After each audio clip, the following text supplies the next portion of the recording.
guys, welcome back to my channel. So for today's video, nandito po tayo sa Mendez, Cavite. And nandito tayo sa Barangay Road. Ayan po, nagmotor po tayo dito.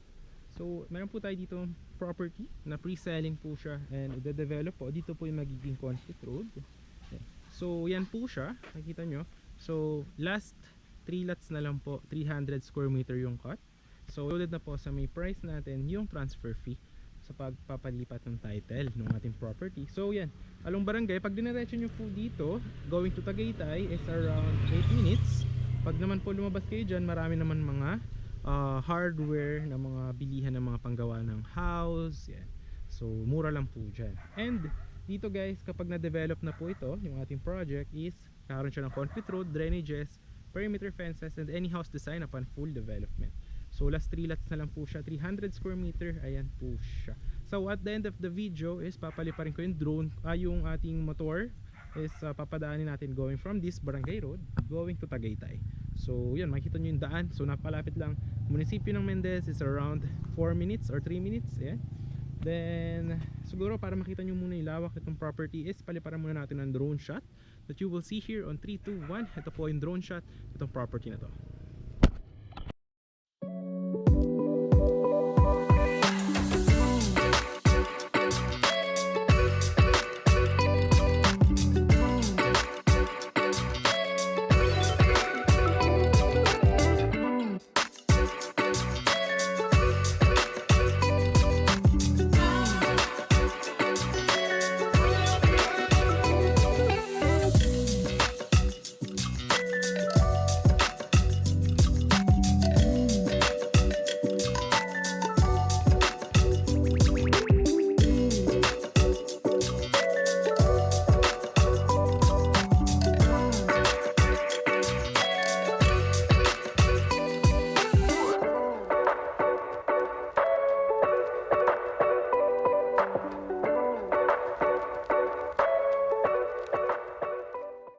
So yun guys, nakita nyo naman yung drone shot. So napakaganda po ng property na to. And at the same time is malamig po siya dahil yung kanyang above sea level is around 450 to 480 meters. Tagaytay is around 500 meters above sea level. Dito po nasa around, malapit na rin siya sa 500 meters above sea level. Kaya malamig din po yung weather. So as of now, medyo makulimlim, which is normal weather here on Mendez, Cavite. And nakita nyo naman yung drone shot ng ating property. So malawak po siya. So at the sa dulo po ng property, gagawan din yan ng perimeter fences. Here, gagawan din yan ng concrete road. Then there will be entrance guardhouse for the security of property for the future. And ano ba yung magiging itsura na itong property natin on the future? So makita nyo dito in 3, 2, 1. Ito po yung magiging sample na itsura itong project natin.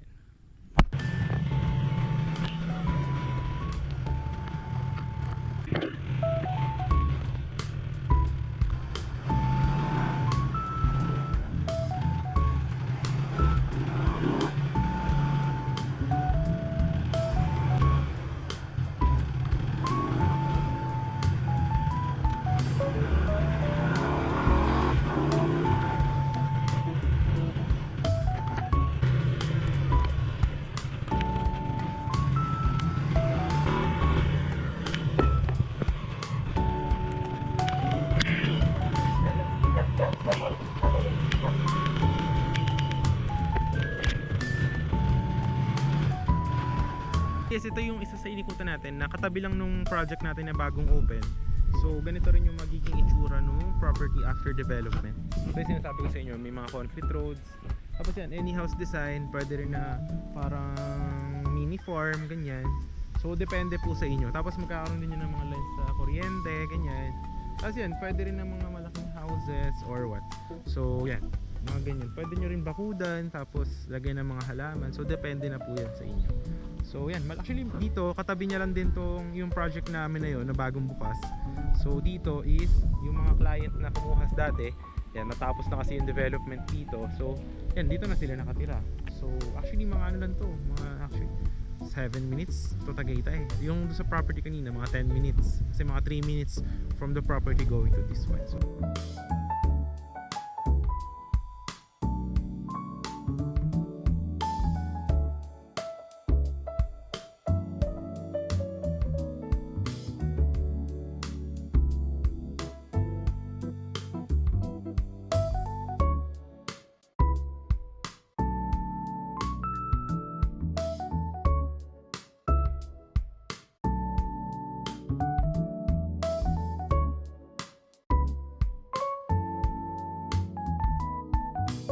Yung sample na maging itsura natin. So, sa future, kapag na-develop na siya, there will be lines for electricity, water, and kahit ano pong design ng house, pwede po siya.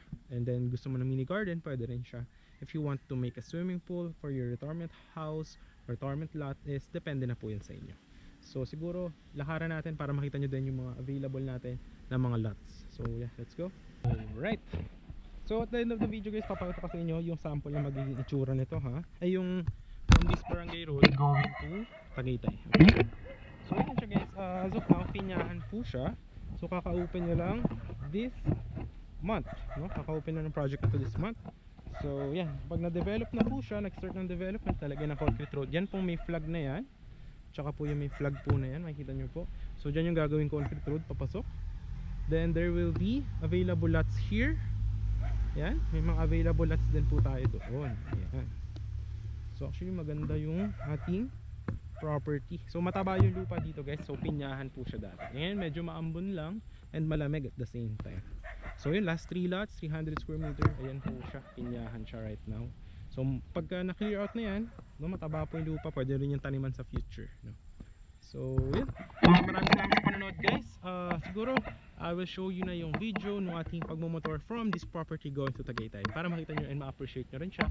Nakita nyo naman yung drone shot ng property. So, yun po yung kalakihan niya. Along Barangay Road lang siya and malapit sa municipio. So, yun guys. Please watch yung ating video from this property going to